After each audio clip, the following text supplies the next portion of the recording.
최소화시키고 그다음에 이란의 위협을 3년, 5년으로 확 뒤로 미뤘다면 상당한 목표 달성으로 지지를. 미국의 정치적 목표와 별개로 피해는 이미 걷잡을 수 없이 커지고 있습니다. 미군 장병만 13명 숨졌고 이라크와 레바논, 이스라엘 등 주변국을 포함한 사망자는 3,000명을 넘어섰다고 CNN은 집계했습니다. YTN 이용훈입니다. 미국과 이스라엘 공격으로 숨진 이란의 집권 최고 지도자 알리 카메네이가 생전 사람 모즈타바에 대해 우려를 갖고 있던 걸로 알려졌습니다.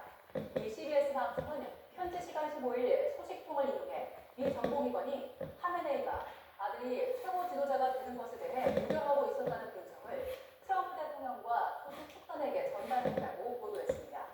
연루했던 카메네이는 아들인 모즈타바가 언젠가 권력을 잡는 상황을 경계했는데 모즈타바가 그다지 똑똑하지 않다는 평가를 받았고 지도자가 될 자격이 없다고 여겨졌기 때문이란 내용입니다. 또 하메네이는 모즈타바가 개인적인 삶에서 문제가 있다는 점도 알고 있었다고 소식통은 전했습니다.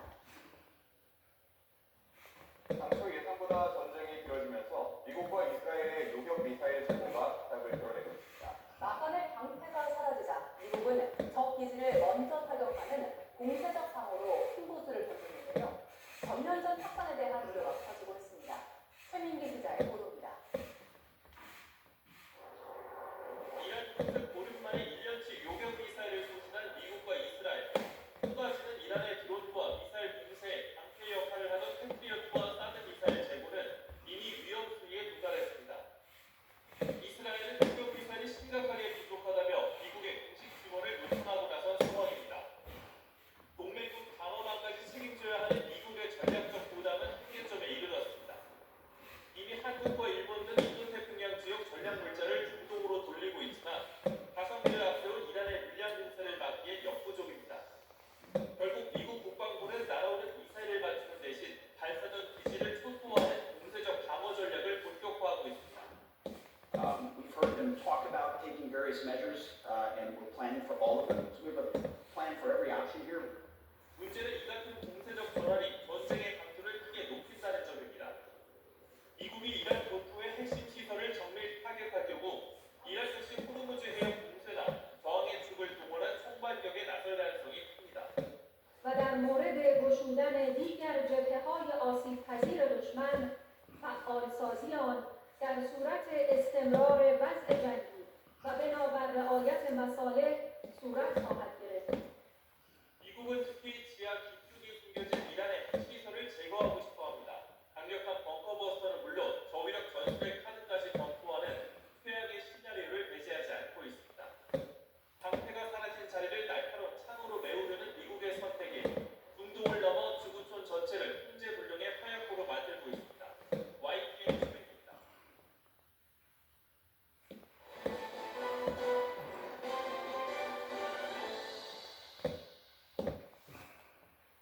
전자발찌를 찬 채 스토킹하던 여성을 살해한 사건의 충격이 큰데요. 이 남성이 경찰의 거듭된 소환 요구에 한 달 동안 응하지 않자 안사가 범행을 저지른 것으로 확인됐습니다. 경기 구리경찰서는 20대 여성이 숨지기 전인 지난달 2일 스토킹 처벌법 위반 등 혐의로 고소장을 접수하자 40대 남성 A씨를 상대로 지난달 13일과 27일 두 차례에 걸쳐 출석을 요구했습니다. 하지만 A씨는 변호사를 선임해 출석하겠다며 응하지 않고 고소 한 달여 만인 그제 여성의 직장 인근에서 대기하고 있다가 흉기를 휘둘러 여성을 살해한 것으로 파악됐습니다. 이와 관련해 경찰은 A씨가 변호인 조력권을 주장해 소환 일정을 다시 조율하고 있었고 연락을 받지 않거나 일방적으로 소환에 응하던 상황은 아니라고 전했습니다. 세차장 주인이 사업을 돕겠다면서 접근한 남성으로부터 수개월 동안 폭행과 협박을 당했다며 경찰에 고소했습니다. 발달 장애가 있는 종업원도 피해를 입었는데 한쪽 눈이 실명에 이르기까지 했습니다. 무슨 일이 있었던 건지 이현정 기자가 계속 보도합니다. 한 남성이 소막대를 마구 휘두르는데 상대 남성은 맞으면서도 저항조차 못합니다. 피해자는 충남 천안에 있는 세차장 사장 30대 A씨. 가해자는 이 세차장 일부를 임차해 방패숍을 운영하던 40대 전모 씨입니다. A씨는 지난 2024년 6월부터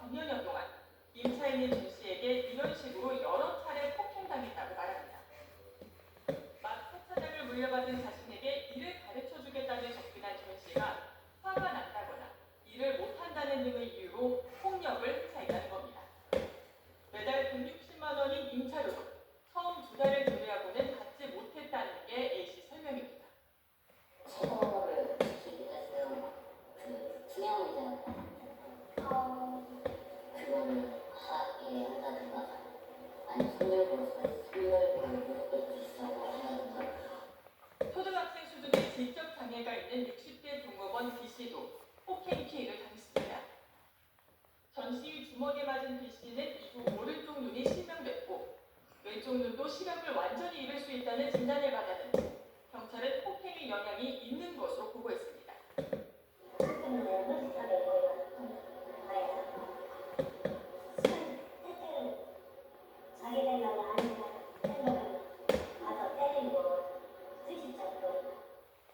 A씨는 전 씨가 사업이 잘 되게 하려는 거라며 본인이 없으면 세차장이 망할 것처럼 심리적 지배, 가스라이팅을 해 쉽게 맞서지 못했다고 말합니다.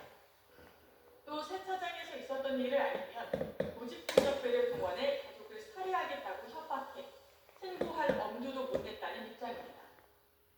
친한 빵개 주먹이 있는데 사람한테 말아먹고 너는 하루아침에 없어지고 부모님도 다 사고 내가지고 다 죽이고.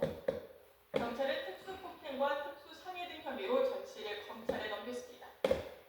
피해자들은 외상 후 스트레스 장애에 시달리고 금전 피해도 심각하다고 주장하며 임차료 미납 등에 대한 재수사를 요청하는 이의 신청서를 제출했습니다. YTN 이현정입니다. 3월 16일 월요일 오늘의 주요 일정 살펴보겠습니다. 지방선거 공천을 대가로 1억 원을 수사한 혐의를 받는 강선우 무소속 의원이 오늘 첫 검찰 조사를 받습니다.